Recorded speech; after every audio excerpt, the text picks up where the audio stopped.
لأجل جمع المعلومات. في أيضا سواء كانت ورشات عمل، ورشات لمناقشة قيم المعلومات، وأيضا تقارير على مستوى المرفق أداؤه ككل وجميع أداء المرافق والخطط التحسينية. وطبعا حكيت لكم أنا في التاسك فورس ممبرز، وما بدي أطيل عليكم أكثر من هيك، وشكرا لكم، وإذا أي سؤال إحنا جاهزين. شكرا.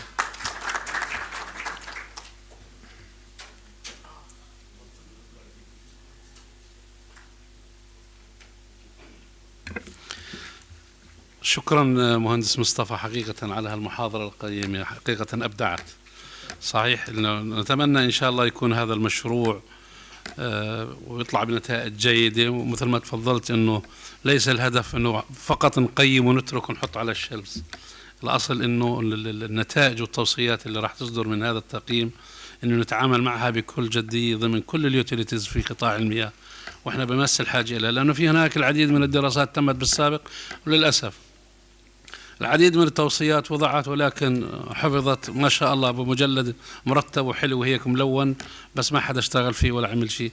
نأمل إن شاء الله أن نكون إنه إحنا هذا المشروع يكون قطاع المياه بشكل الخاص في الأردن، وممكن يستفاد منه بالخبرات مع إخواننا في الأشقاء في الوطن العربي لتبادل الخبرات ضمن هذا المعلومات. كل الشكر لك مصطفى مهندس مصطفى على هالمحاضرة الطيبة، وبننتظر احنا المحاضر الثالث اذا قدر يحضر ان شاء الله. نامل انه الزميلة تحضر وتشاركنا كمان فيه، لانه هي بتاعت EBRD حتى تعطينا من شوي من المعلومات اللي ممكن نساعد احنا وياها. فبقدر اترك كل مجال الان اذا في اي اسئلة من الاخوة الحضور للمحاضرين، ان كان المهندس سوزان او المهندس مصطفى، فأهلا وسهلا فيكم. اللي بده يسأل يتفضل يرفع ايده حتى انت لا انت هلا انت اخر شيء. تفضلي.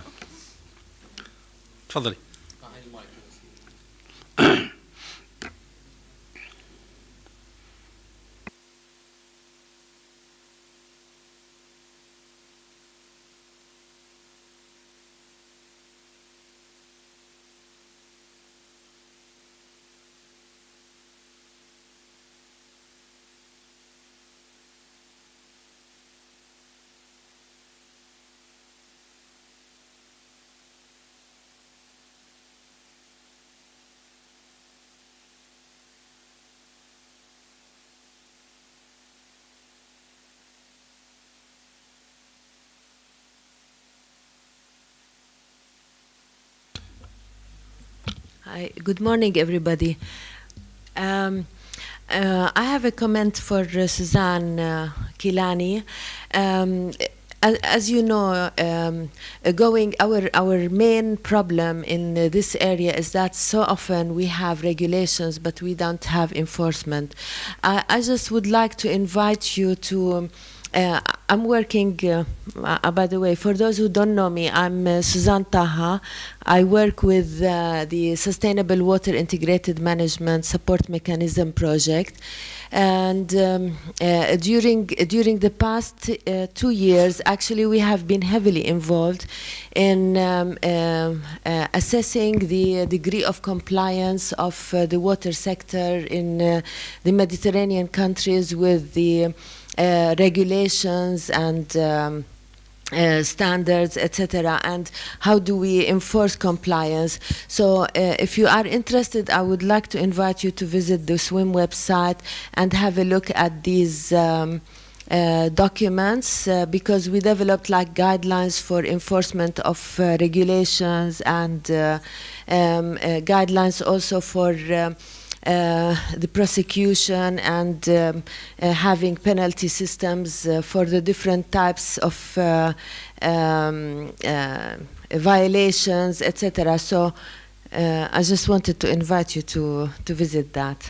Thank you. Concerning the enforcement level of the regulations that are let's say that they are working with their trade effluent, they are well, although it is just a guideline, it's not even a bylaw. which is the trade effluent to be connected to the sewer lines. But again, not only the penalties we need also to have incentives for people who are abiding to the regulations.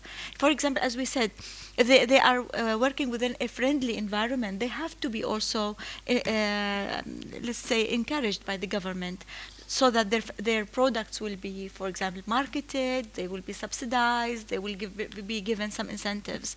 Because we want that to be like a trend in the whole country, that people will also work in a good way, and they will take also recognition for that. So not only the penalties which are always included in the regulations, but also incentive part.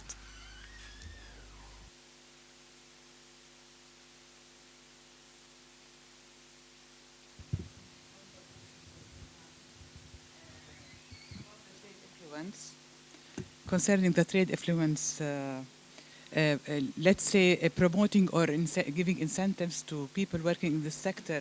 Actually, in this case, you need to concentrate more on awareness, and communication with these people, and also with people in the country, to make more enforcing these people to take actions.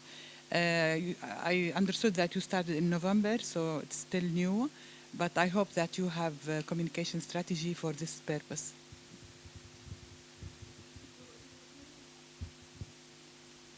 Sorry. Again, we are relying on Miyahona in that scope. First, we have visited the regulations. It was not yet with the project, but we had done it because, as His Excellency said, it's very important to us. So the revisiting of the regulations, existing regulations, happened together with Miyahona people, because you are in charge of 90% of the industries and also the commercial, المولات, the malls, the cafes, the restaurants are mainly in Amman and Zarqa regions. So they were the targeted areas. So it was with you. And now the next step with the project, it will have the dialogue workshop. Also, Mustafa was, thankfully, he prepared with us the TOR. And the dialogue workshop is one of the big, that we depend on for the sustainability of the this initiative. Of course, the initiative will go beyond this project. The project, I think it's 1 year only, but we have to go on. But with this project, we will have a push for the national team to start and to change the way we are working now. But it will be in a good collaboration with your side from Miyahona. We will take the advantage of you are well known for the communication with the people, the kind of awareness that you do. So also we will cooperate together in that. Mm-hmm.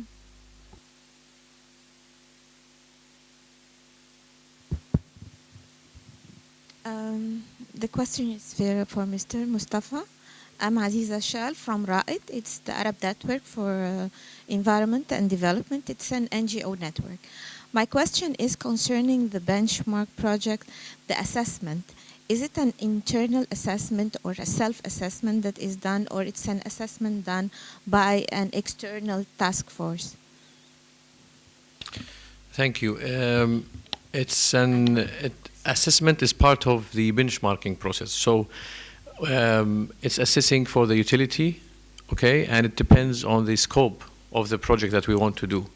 Because before you starting your benchmarking program, you should define the scope. And so far, the task force, we didn't meet yet, so we will meet with them after the Arab Water Week to define the scope, how it will be going, at which level. Are we going to do it on utility level, or function level, or task level? Basically, with such a limited time frame, maybe we'll go on a utility level, because the function level and task level takes longer time and takes too much, let's say, efforts and exerting efforts. So the assessment will be at utility level at this stage, and it will be assessing, depends on which the priority sectors. So far, the priority sectors identified in the mapping report was the non-revenue water, asset management, and energy efficiency. My second question is concerning the performance. The performance or the recommendations for the performance, okay? knowing that this project is very limited in time, how you will make sure that these recommendations are in place and taken care after the project? Yeah, as I said, it's a very limited time frame. We have to admit that, and any benchmarking cycle should be, let's say, to extend more than 1 year or 2 years. This program at this stage, what we are concerned of is to institutionalize or put the foundations for the benchmarking framework for the Jordanian water sector. At the point of the let's say performance improvement, what we're going to do is to design or develop a performance improvement plan for each utility and approve with them what are the time frame for that and what are the measures and the costs, what is the budget limited for that, and then for the future benchmarking cycle we can follow up this in a later stage. But for the sake of the benchmarking concept, we have to put that at least and put them on the right track, and then the utility themselves, they will do it by their own. They will put it in their strategic objectives, on their business plan, because they are also aware of the importance of benchmarking and they want to improve. If they don't want to improve, they will not even participate in the benchmarking from the first place. So it's like, let's say, top management commitment. If the top management is committed to benchmarking, if everything will be gone. If the top management is not convinced, there will be no benchmarking and nothing will continue, frankly speaking. هذا هو الحقيقة.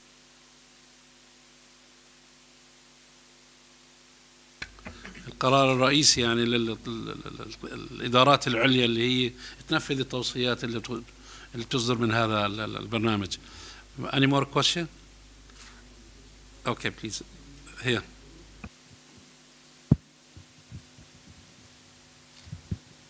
Good morning. My name is Yana Abu Talib. I am from EcoPeace Middle East. First, I would like to thank you, Suzanne and Mustafa, for the wonderful presentations, really very enriching. I have two simple questions. The first one is for Mustafa. I really am very happy for such a project going on in Jordan, the benchmarking project, and I would like to see all our water services going through that process. Does it also include the wastewater treatment facilities? Okay. And for Suzanne, you were mentioning that you're doing also awareness programs. How do you intend to include the civil society organizations within your awareness programs? And Your Excellency, I would like to thank you very much. And we're always, beside you in every way. Very much appreciating all that you're doing. In the water ministry and the WAJ for all the water projects that are going on in Jordan. And I stress on what you were saying a minute ago on the importance of implementing together. We all need to help each other. It's not only the government's role, I believe, it's everyone that's involved in the water sector. Thank you very much.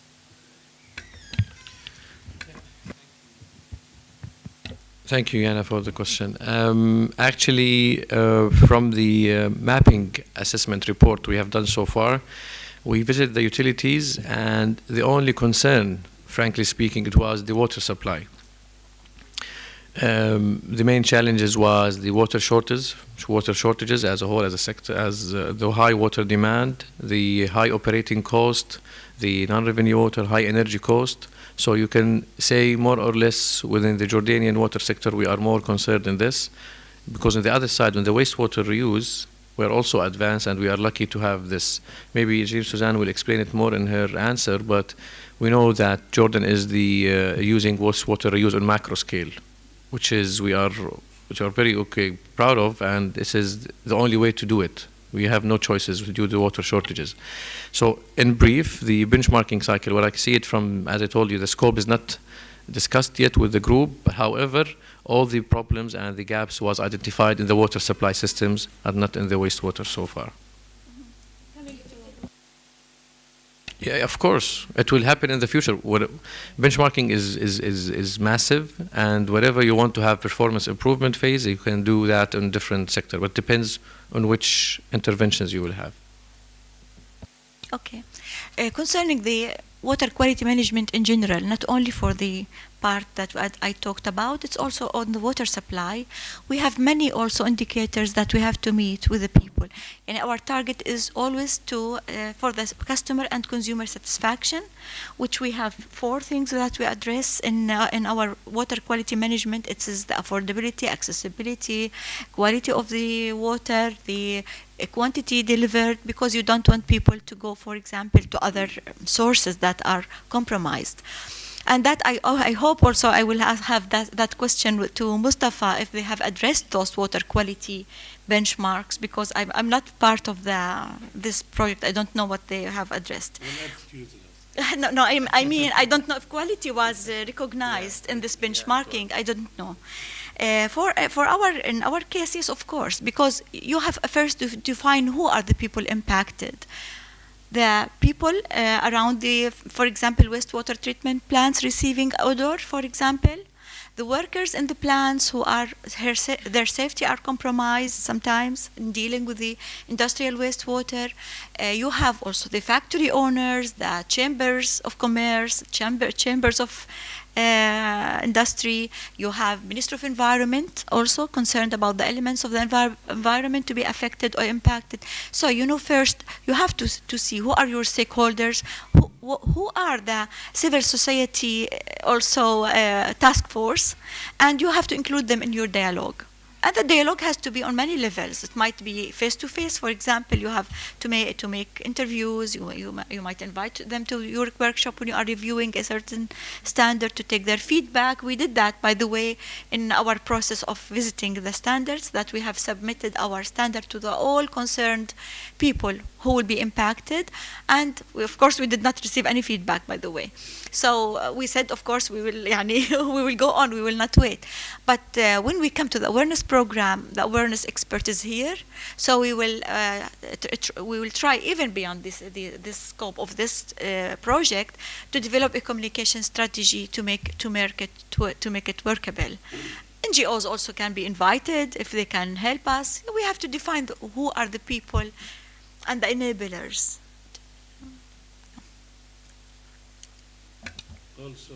Also, I would like to thank you for your compliment about the achievement in the water sectors. I think any job you want to do it as a one-man show will never success.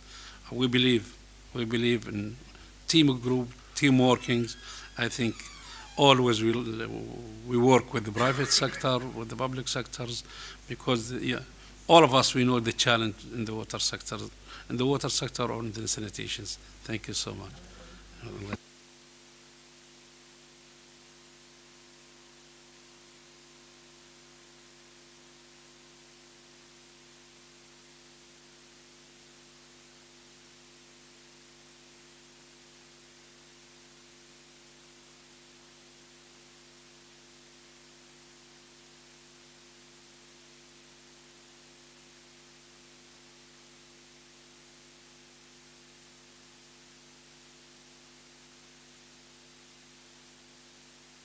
Yes, I hope it's not too big a problem. Well, thank you so much. I'm glad you make it. Thank you. We already finished from the 2 speakers, and we'll be waiting for you, Thank you. Let me introduce Ms.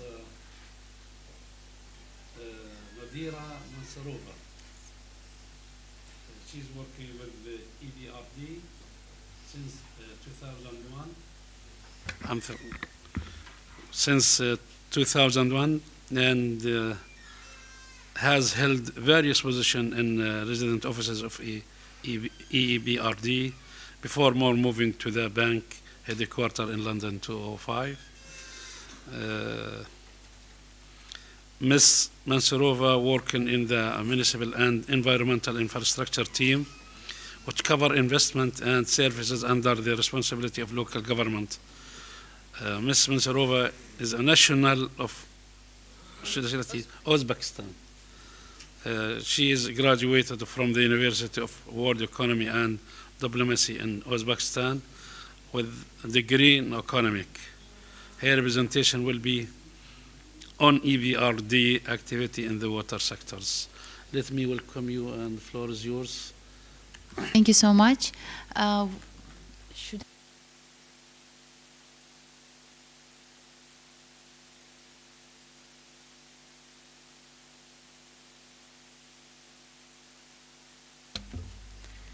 Well, good morning again. Thank you so much for being here. We're sorry we're late, but hopefully I can make it up by being very short and precise, and hopefully have a very good questions and answer session. I don't intend to make a full-blown presentation, but just would like to shortly introduce who we are and talk about what we do and some experiences we had in countries where we managed to achieve quite good results. Just basically, EBRD is a AAA rated financial institution. We work in 35 countries, and the most recent countries that we have added to our markets are Tunisia, Jordan, Egypt, and Morocco. We very recently welcomed Cyprus and Libya as our member countries, and Cyprus has become a recipient country, although it's on a temporary basis because of the things they're going through. EBRD board decided that perhaps we should step in and help them out, especially in infrastructure area. We're owned by 65 countries and 2 intergovernmental institutions, and the majority of the shareholding belongs to the EU countries. That therefore we're considered to be an EU institution, although USA and Japan are also one of the major shareholders. We have invested more than 80 billion since we were established in 1991. That number was a little bit higher until recently, but because some of our financing was extended in Russian rubles and its devaluation, the number is now slightly lower. As I mentioned, we work in 35 countries, and in every country we have a resident office, which means that we're locally present and we're always there for our clients on a daily basis for whatever issues we could be working on. Again, we recently have expanded, as we call, into the southern and eastern Mediterranean region, which includes 4 countries: Jordan, Egypt, Morocco, and Tunisia, and we are very active. And I have to proudly say that since we have established ourselves there, we already invested in many projects. I think it's in the area of more than 700 or 800 million by now.